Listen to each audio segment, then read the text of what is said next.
Hi guys, and welcome to my YouTube channel Pretty in Paper by B, where we are all about sharing the joy of pretty papers.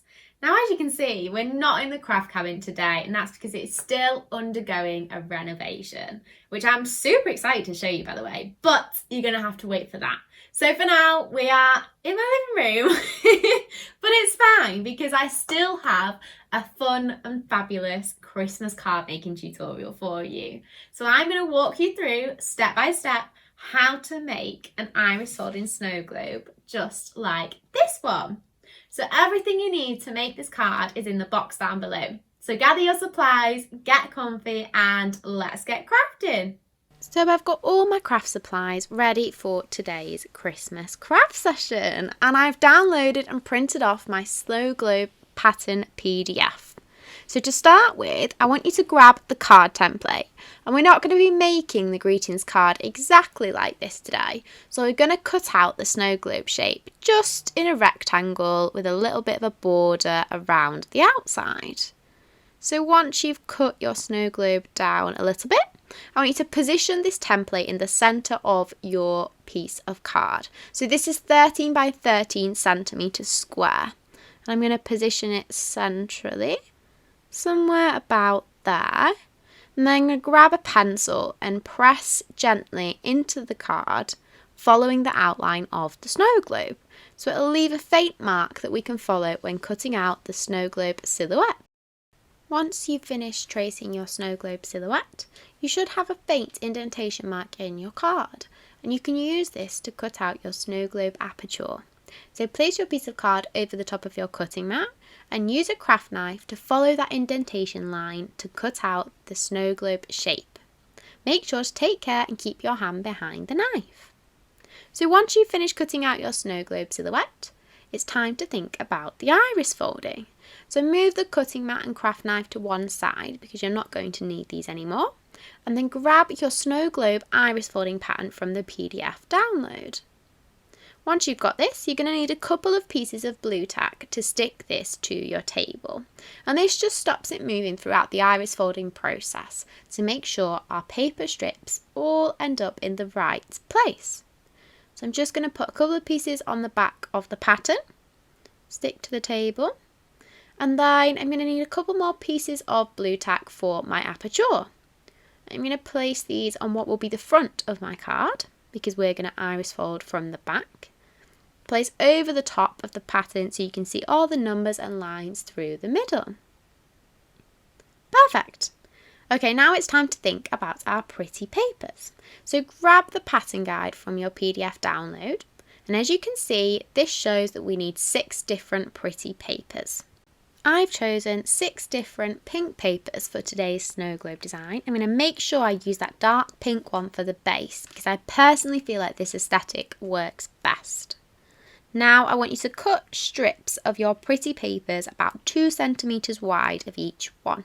You might need 2 or 3 if some of your papers are shorter. Fold over an edge of your paper colour A around 5 to 7 millimetres, just enough to get a nice crease in your paper. Cut a section large enough to cover number 1 on the iris folding pattern. Make sure the folded edge faces towards the centre of the design and secure in place with a couple of pieces of sticky tape. Once strip number 1 is in place, you're going to repeat this process for all the other paper strips throughout the iris folding design. Now I need to fold another piece of paper to cover number 2, so I'm just going to fold over another edge, cut a section large enough for number 2, and then I'm going to stick in place again with some sticky tape. Now for number 3, you are going to need to cut 2 separate strips to cover both number 3s on your pattern. Make sure they don't overlap into the top section of your snow globe pattern. Once you've done this, continue following your snow globe design and following your pattern guide, alternating between your pretty papers.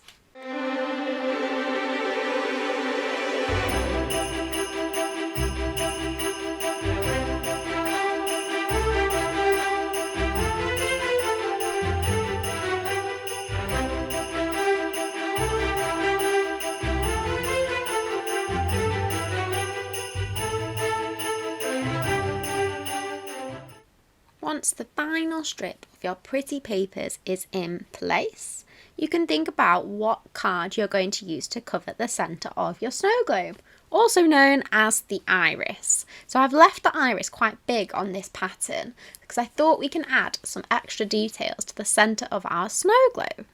So I've just put some glitter card face down over the hole and I'm securing it in place with the sticky tape.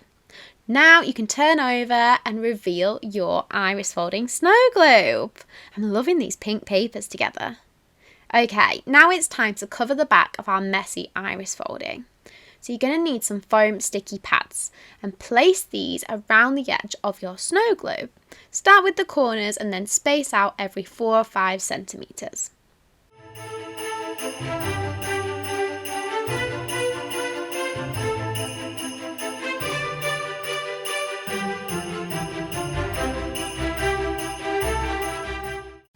Peel the backs off your foam sticky pads and then you can mount the front of a square card base. So this card base is about 15 by 15 centimetres squared. So it's just going to leave a nice pink border around the edge.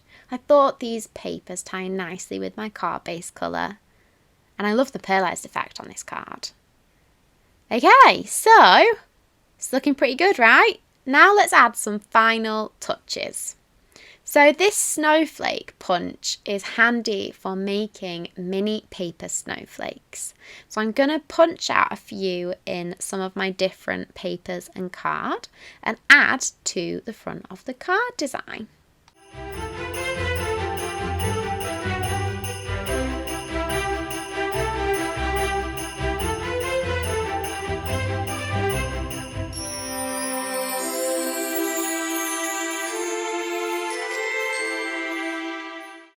Now that I've got lots of paper snowflakes ready, I'm going to use some tweezers and a little bit of PVA glue to stick them to the front of the card. And I'm also going to position, I think 3 in the middle section of my snow globe. Now I am going to add some other details to the centre of my snow globe later, so keep watching to see how we fill this section in.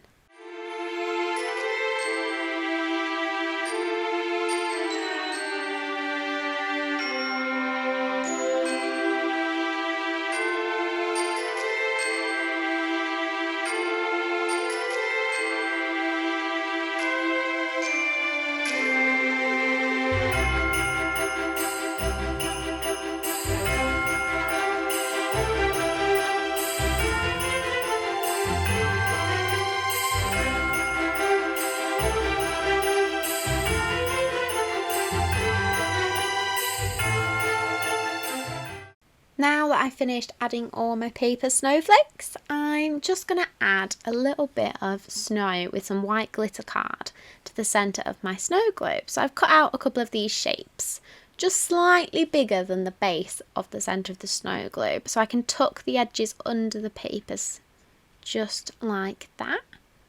And it'll look like there is snow in my snow globe. So I've done a couple of snow pieces. This one I'm just going to stick over the top to create a bit more of a 3-dimensional feel. Again with some PVA glue and tweezers with these acrylic nails, which coincidentally are quite colour coordinated here, but that wasn't intentional, I promise. Okay, so now that I've got my snow in place, I'm going to finish this card off with a little paper snowman. So I've used hammered cardstock for this because I think it has quite a nice snow texture to it. So again, with a little bit of PVA glue and my tweezers, I can carefully position my snowman in the centre of my snow globe. Just like that. Okay, so I think we're done here. And there you have it, an iris folding snow globe greetings card. So thank you for watching, guys. I hope you've enjoyed the video. Don't forget to like, subscribe and let me know what you think in the comments. I can't wait to see all your own iris folding snow globes. See you next time.